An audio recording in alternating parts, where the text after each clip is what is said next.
So last night was Amazon MGM's panel at CinemaCon. So here's everything that was revealed. So the first thing that was talked about was Michael B. Jordan's new film that he is directing and starring in, the Thomas Crown Affair. This is meant to be like a remake of a film that Pierce Brosnan starred in a long time ago. It's being directed by Michael B. Jordan, starring him, and also Adria Arjona. And I really have no idea what this movie is going to be about. I'm intrigued. I need to see a trailer, but anything Michael B. Jordan, he's an awesome director. He's an awesome actor. So I'm intrigued to see what's going to happen with this. Then after that, Phil Lord, Chris Miller, and Ryan Gosling came on stage to talk about the success of Project Hail Mary, and as of right now, it is currently Amazon MGM's highest-grossing film of all time. So it's a very successful film, and makes sense if you've seen my review for the movie. You know how much I love this movie. It's currently my favorite movie of the year. But in case you have not seen the movie yet, Ryan Gosling has confirmed that Project Hail Mary will be getting an extension on its theatrical run. So I expect this movie to keep on going until like maybe the end of May. So if you still haven't seen Project Hail Mary, what are you doing? I highly recommend you go see this movie because this is such an awesome movie. Phil Lord, Chris Miller, and Ryan Gosling, they absolutely killed this movie. So then we got to the main event of this panel being the Masters of the Universe movie, and the director and cast came out on stage to talk about the movie. And this is a film I'm really intrigued to see. I've said multiple times in my trailer reactions to this movie, I have not, I never watched that stuff, the show growing up. So this is going to be my first time ever seeing this movie and being really brought into the world of Masters of the Universe. So I'm intrigued. The footage that was revealed, that was shown at CinemaCon, has He-Man, aka Prince Adam, still on Earth and in the back of a cop car with two police officers after making fun of the Power Sword. So I'm assuming this will take place like right after Adam thinks that he found the sword, like in the first trailer, how like he's trying to pull out the toy sword. So that we'll see how that goes. And then after the cops leave the car, He-Man's still in the back, but everyone begins to flee when a giant furry creature jumps out onto a nearby truck. He-Man tries to fight the creature, but he gets his ass kicked. And as he's about to get killed, Tila arrives, and at first he doesn't recognize her, but then she tells him that she's gonna bring him back home, and that seems like it's gonna be a fun scene to watch. Again, I feel like that'll be like maybe within like the first like 15, 20 minutes of the movie, so I think that'll be really interesting to see how it goes. Then moving on, the Beekeeper 2 was talked about with Jason Statham, I believe, coming out on stage. I had not seen the first Beekeeper movie until like 2 or 3 days ago. So I don't know. The first movie was okay. I thought it wasn't like anything mind blowing, but when it comes to Jason Statham movies, he's awesome at fighting, so it was enjoyable. So it was reported by Discussing Film that the main plot of Beekeeper 2 will follow Adam Clay trying to overthrow, or more so the Beekeeper Society, so I'm assuming we'll see more beekeepers, try to overthrow the U.S. government. So I can assume that the president will be returning in this movie, so I think that'll be interesting. And the trailer that was exclusively shown at CinemaCon it shows Jason Statham shove a flamethrower into a guy's mouth, turns it on, and tells the guy to not be hot-headed. Okay. And then he later purposefully gets stung by 100 bees for their healing properties. He might love bees too much. Then, moving swiftly on, Amazon was talking about Denis Villeneuve's, I know I butchered that name, his new James Bond film, and how they are still currently working on casting the role for James Bond. I know that for the past couple months there have been a lot of speculations on who will be playing the new James Bond, but nothing really was announced. But they did say that they are taking time and effort to look for the new James Bond, and they want to be worthy of the legacy of James Bond because of how iconic the movies are and how iconic the character is. So I respect Amazon for taking their time to try to look for the perfect actor for this movie.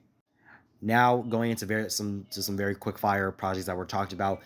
Gareth Evans, who I don't think I've ever seen anything he's made, he'll be directing a remake of a film called A Cult Is My Past, and it's like a noir type style movie with a noir detective versus a dual wielding assassin.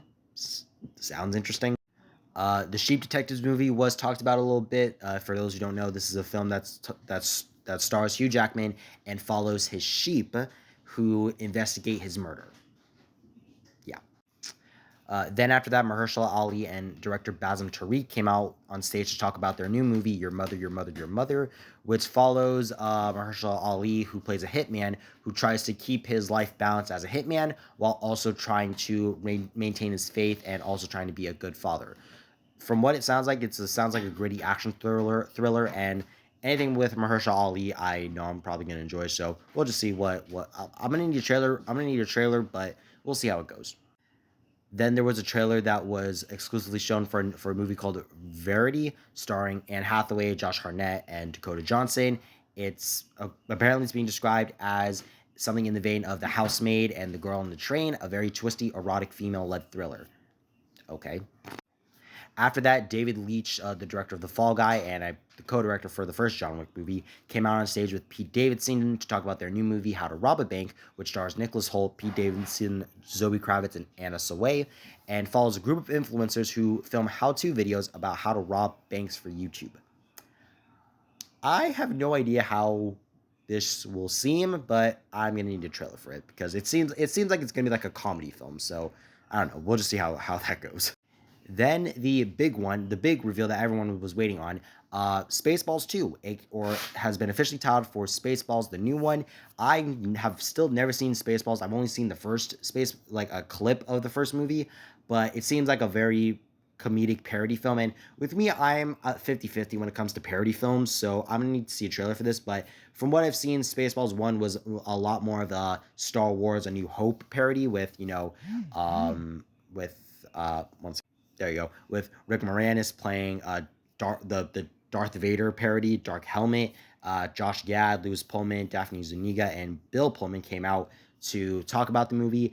The footage that was described seems very, it's being described as hilarious and nails the unique humor of the original. The footage that was shown is here more specific. The more specific things that were shown from the trailer is a Navi from Pandora pissing while Dark Helmet watches with 3D glasses. That's going to be weird to see. Multiple sequel trilogy jabs, including BB-8 turned into a box. I also have my gripes with the sequel trilogy of Star Wars, so I think that'll be funny. Yogurt, I'm assuming that's him right there, the green guy, now has abs, and a slice of pizza as a pizza baby the Hut. What the hell is this movie? So then the second to last project that was talked about was the Highlander film starring Henry Cavill. And the footage that was shown was a mix of a trailer, but also like behind the scenes footage. Cavill will be playing a character by the name of Connor McLeod, and he is using a Scottish accent. So that should be interesting because Henry Cavill is originally British. And we hear him say that he was born in 1518 and he's immortal. And it seems like Connor is going to be kind of like a modern day like Dante from Devil May Cry, where he's using both guns and a sword. So I think that's going to be really interesting. And Marissa Abella, she talks about the intensity of the role set against her action sequences involving her character. And it seems like Dave Bautista, who's playing a character by the name of the Kurgan, I don't know, I'm assuming that he's going to be playing the main villain of the movie, so I'm intrigued by this movie. The director of John Wick 2, 3, and 4, Chad Stahelski, will be directing this movie, so I'm 100% locked in for this. I'm excited to see this movie next year. And then the final thing that was talked about from Amazon was the I Play Rocky movie, where for those who don't know what this movie is, it's basically going to be a biopic film that tells the story of how the iconic Rocky movie was made, and with Anthony Itani, I know I butchered that last name, starring as a young Sylvester Stallone, and it will be releasing in theaters November 20th of this year, but it will have a limited release a week earlier on November 13th. So it seems like they have a lot of confidence. Amazon has a lot of confidence in this movie, and it's actually really interesting because this movie will release a day before the 50th anniversary. So I feel like this will be a real love letter to the Rocky movie as a whole. And that was everything that was talked about at the Amazon MGM panel. Kind of okay. I was kind of shocked by some of the things, but I don't really know a lot about Amazon stuff because a lot of their stuff goes to streaming. So I'm intrigued to see what their films are going to be. Today's the final day of CinemaCon, so we'll be having the Paramount panel and the Disney panel. Make sure you hit subscribe and you hit the bell icon so you will not miss my videos talking about what was talked about there. Thank you guys so much for watching. I'm Josh from Rainiers Reviews, and I'll see y'all next time. Bye bye.